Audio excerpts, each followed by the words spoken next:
Kasui na daktari kiongozi wa hospitali za chuo kikuu cha Sokoine cha kilimo. Niko hapa leo kwa sababu timetable ilikuwa inanitaka kuja kuzungumza na wanafunzi wa mwaka wa kwanza kama ilivyo desturi ya chuo kwenye orientation week. Wanafunzi wana sehemu kubwa sana, wana hospitali inachukua sehemu kubwa sana ya maisha yao mazuri katika chuo.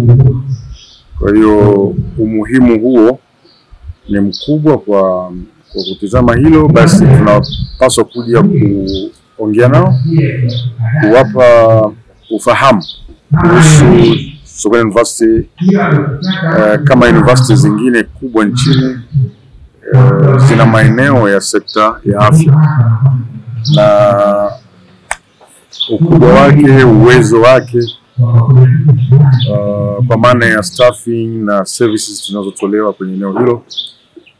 Tunafikiri ni muhimu sana kipindi hiki wanafunzi wafahamu kabla hawajajiingiza, hawajaanza program zao za kimasomo, kwa sababu wakitambua, wakielewa, tunafikiri watapunguza zile changamoto nyingi ambazo tumekuwa tukiziona mwaka hadi mwaka. We always work and tunasema tu kwamba kati ya 10 basi tunaweza kuokoa mmoja au wawili, and by understanding that, na ndio maana tunakuja kukamilisha lile kusudio.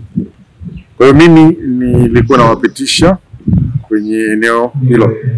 Yapo maeneo mengi ya kuwaambia wanafunzi kwa sababu ni wageni, wametoka mikoa mbalimbali, sehemu mbalimbali, malezi tofauti, and all of a sudden wanakuja kuwa pamoja kwa wingi huu.